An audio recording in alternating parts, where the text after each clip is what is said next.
Salut c'est Hugo, j'espère que vous allez bien. Comme chaque jour, on est parti pour un nouveau résumé de l'actualité. Il y a de quoi faire aujourd'hui, vous allez le voir. Et au passage, vous l'avez peut-être remarqué, puisqu'on doit encore le peaufiner, il n'est pas encore parfait. Mais je tourne aujourd'hui avec un fond vert. La raison, elle est très simple, on a changé de décor. Du coup, j'ai quitté le décor dans lequel on était jusqu'ici. Et en attendant, donc, on tourne avec un fond vert. Ça devrait être pas trop gênant. Et puis au-delà de ça, ça peut potentiellement nous permettre de mettre des images en arrière-plan quand on parle de certains sujets. Donc après tout, pourquoi pas. Et on commence tout de suite avec un sujet qui fait beaucoup parler en ce moment en France, il s'agit de la 5G. La 5G, c'est une technologie qui va succéder à la 4G, jusqu'ici c'est assez logique, et concrètement, les réseaux mobiles 5G seront 100 fois plus rapides que la 4G. Comme pour toute technologie, pour que la 5G puisse fonctionner en France, il faut installer tout un tas d'infrastructures, comme par exemple des antennes. Or, la mise en place pose pas mal de questions, et beaucoup de personnes s'opposent au déploiement de la 5G. Hier, par exemple, 70 élus de gauche et écologistes, dont le leader de la France Insoumise, Jean-Luc Mélenchon, et le député européen Europe Écologie Les Verts, Yannick Jadot,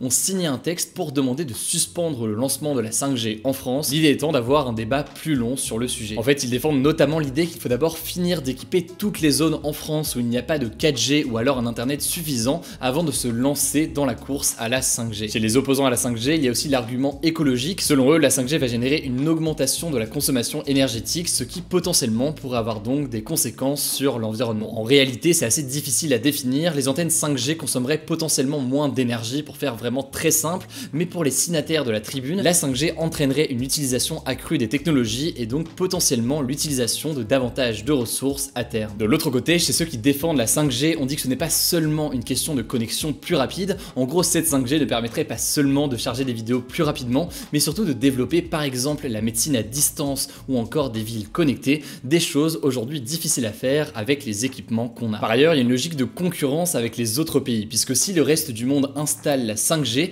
ne pas l'installer en France pourrait faire partir des entreprises qui travaillent avec les nouvelles technologies et donc potentiellement faire perdre des emplois dans le pays. En tout cas, aujourd'hui, le président de la République, Emmanuel Macron, a répondu aux élus de gauche et écologistes sur le sujet. Il a affirmé que la France allait, je cite, prendre le tournant de la 5G. Autrement dit donc, le lancement de la 5G aura bien lieu en France. Prochaine étape du coup, à la fin du mois de septembre, les différents opérateurs français comme Orange, Bouygues, SFR, etc. vont se répartir les différentes fréquences de la 5G. Elle devrait être déployée progressivement à partir de 2021 avec les premières grandes villes et elle sera disponible uniquement sur les nouveaux téléphones qui auront accès à la 5G, comme le futur iPhone 12 a priori par exemple. En tout cas, vous l'imaginez, c'est un sujet qui est très complexe, très technique, avec beaucoup d'angles différents. On n'a notamment pas parlé là, dans cette vidéo de la question de la gestion des données, mais bref, c'est un sujet qui est assez complexe. Si vous voulez davantage d'informations, je vous mets des liens en description et si ça vous intéresse, on pourra en reparler pourquoi pas dans les jours à venir. On reste en France, mais on change de sujet. Un cousin d'Adama Traoré est mort noyé hier après une intervention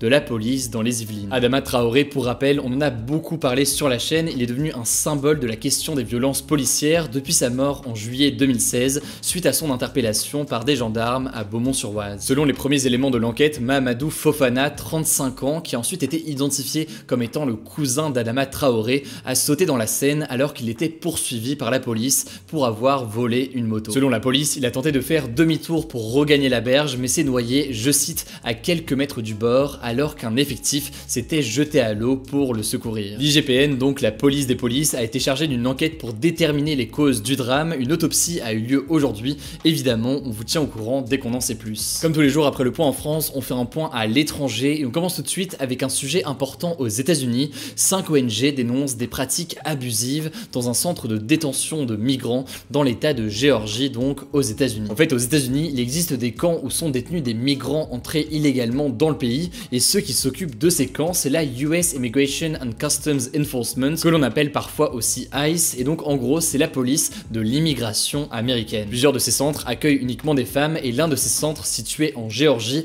a fait énormément polémique ces derniers jours. Une infirmière qui travaille là-bas a en effet signalé à plusieurs ONG que des détenus ont subi une opération sans qu'elles aient donné leur accord, et le pire c'est que ce n'est pas n'importe quelle opération puisque c'est ce que l'on appelle une hystérectomie. En l'occurrence, l'hystérectomie consiste à enlever au moins partiellement l'utérus ou même d'autres parties de l'appareil génital féminin comme les ovaires. C'est donc une opération qui est assez lourde et qui se fait généralement dans le cas d'un cancer ou alors d'une maladie grave. La principale conséquence d'une telle opération, c'est surtout de stériliser les femmes et donc de faire en sorte qu'elles ne puissent plus avoir d'enfants. Alors pour l'instant, on ne sait pas combien de femmes ont subi cette opération ni pourquoi les médecins de ces centres le pratiquent. On peut imaginer que les États-Unis pratiquent ça pour réduire les naissances d'enfants de migrants sur le territoire. Encore une fois, on ne sait pas son ampleur, mais mais ces pratiques sont donc très radicales et font énormément polémique. L'infirmière qui a dénoncé ces pratiques décrit le camp comme, je cite, un camp de concentration expérimentale. 5 ONG ont donc porté plainte auprès du gouvernement américain et on vous tient au courant évidemment des suites de cette affaire. On passe à un autre sujet qui heureusement est un peu plus léger et qui n'a rien à voir. YouTube s'apprête à lancer un concurrent à TikTok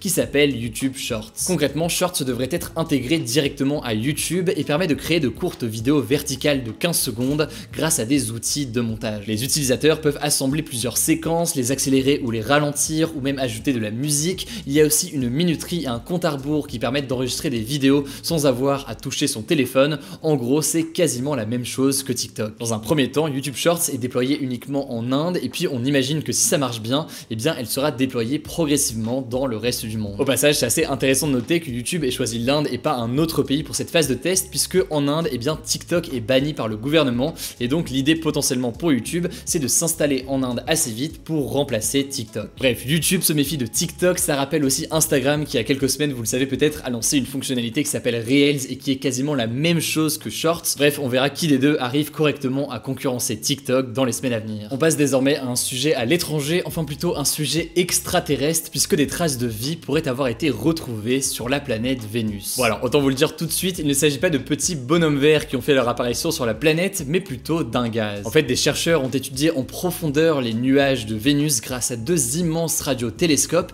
et à l'intérieur de ces nuages, ils ont trouvé un gaz qui existe sur Terre. Il s'agit de la phosphine. La phosphine, c'est un gaz qui est produit par des micro-organismes qui vivent dans des milieux sans oxygène. Autrement dit, ça peut être potentiellement la trace d'un organisme vivant dans les nuages de Vénus. Bon, cela dit, c'est important de noter que les scientifiques restent assez divisés, puisque pour certains, ce gaz pourrait aussi s'expliquer autrement que par la présence d'un organisme vivant, comme par exemple par un choc électrique après un éclair ou encore une météorite. En tout cas, cela dit, d'après la NASA, c'est l'événement le plus important depuis le début des recherches de vie en dehors de la Terre. Du coup, évidemment, on vous tient au courant des nouvelles découvertes dès qu'on a du nouveau. Avant le débat, comme chaque jour, donc on passe à la note positive. Aujourd'hui, c'est encore une actualité sur les animaux. Désolé pour ceux que ça intéresse pas, mais je voulais vous parler d'une espèce qui vient de réapparaître à Hong Kong grâce au calme lié à la pandémie de coronavirus. Cette espèce rare, c'est le dauphin à bosse de l'Indo-Pacifique, qu'on appelle aussi parfois le dauphin blanc. Depuis le mois de mars, donc depuis le début de l'épidémie, le nombre de dauphins a augmenté de 30% dans la zone. Il faut savoir que cette espèce est particulièrement stressée par le bruit et du coup, logiquement, le confinement, puis les restrictions sanitaires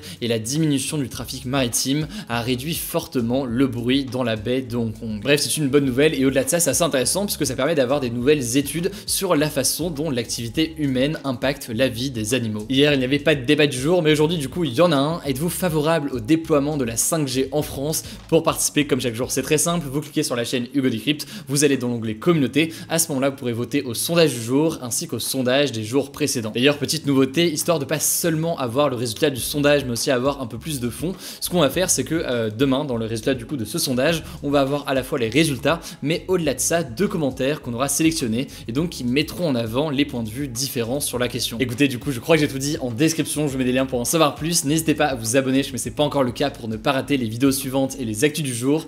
Prenez soin de vous et on se dit à demain pour un nouveau résumé de l'actualité.